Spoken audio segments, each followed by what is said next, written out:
It's working? Okay, it's going. Alright. Okay. Fanfiction reading time. Alright.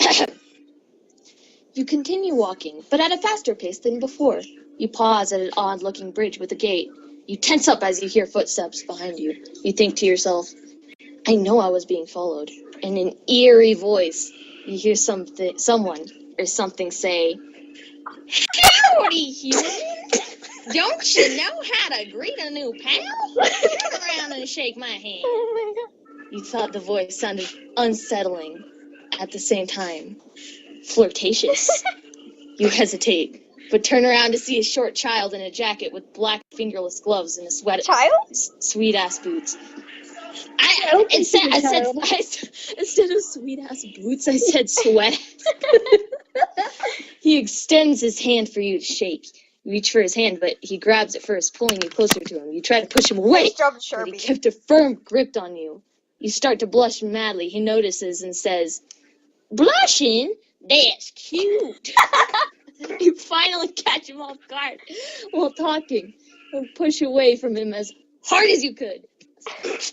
You run as fast as you could without looking back. Tripping over a pile of snow, you land face first into the snow. Same. You quickly get up, not wanting that gosh diddly darn skeleton to catch you again. That Western skeleton. He's wearing a cowboy hat right now in my head. Yeah, most definitely. He's like going through a phase. He's like going through a phase where like he's like, no, I don't want to be a slut anymore. I want to be a cowboy.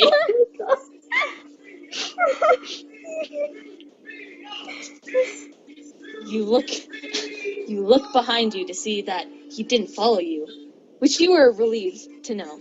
As you start to walk again, you notice the skeleton again. You wonder how he got ahead of you. You do the very stupid thing and walked up to him. He simply tells you to hide behind that weirdly shaped lamp. You do as he says, and right after you do, a tall skeleton with pink as his main color of choice comes running. No, what's this voice? Did I mention he looked gay? Just saying. Who's this supposed to be? I wonder. Who's the voice gonna be? What's the voice gonna be? It's Sasuke! You stayed very quiet while they both talked. The tall one almost yelling every time he says! And the short one, which through the conversation, you learned that his name was Sans, and that the tall one was Papyrus, or something like that. Sans said some kind of funny sexual jokes and puns, which made Papyrus yell at him even more, which was very funny to watch. Once Papyrus stormed off, Sans signaled you to come out. So I never got... I'm sorry, I need to, like, prepare myself. So I never got your name, kid. He said in a normal voice. I just Emma. freaked out. I mean, your name! Your name, you say quietly. Nash name, kid, he says with tiny purple spots on his cheekbone. Is he Russian?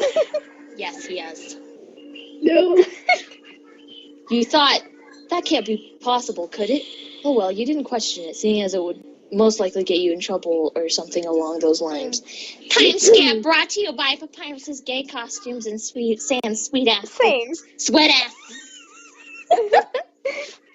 As you headed to a little town called Snowden, which was a pun, of course. After a little look around town, you came across the Skeleton Brothers' house. First thing that came into your mind was nope. After working up the last bit of courage you had left, you used to knock lightly on the door. You hear no answer, which relieves you. Then suddenly you're pulled into a house that looked like a dark figure. Oh no.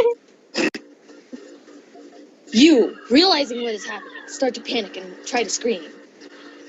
Your screams are unheard and muffled, probably because there's suddenly a hand covering their mouth. Oh, no. You start to struggle, which does nothing to help you. No. But he needs a rape whistle, which does nothing to help you, but it was worth a try. Wait, who is this? Okay, then it's Sans. Time to... Babe, this would be a lot easier for you and me if you stopped struggling. No.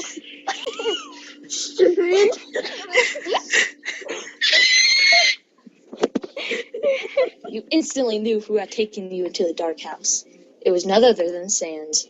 You stop struggling for a moment as you start to feel as if you somehow teleported. You don't Oh no. you don't really know for sure, except for the fact that you suddenly saw a bed in view. We all know where this goes. Alright, I'm gonna stop right there. You just drift off. We just So fall silent. for the viewers, who wrote that fanfiction? What's the name and the author? So they don't get sued. It's Hey Jay Not bad. on Wattpad. Yeah. Okay. I'm posting this on YouTube. Okay. We need to do more of these. Yeah. Same. Hang on, I'm gonna. Suddenly pushes you onto bed. You start to understand what is going on. With this thought in your head, you once again start to struggle fiercer than before. He starts to smile, liking a little more challenge. He gets face to face with you and starts to kiss you roughly. You try to push him away, but I'm gonna end it on your now. wrist. You struggle. You feel something slimy starting to go down your neck. Oh. I'm gonna end this now.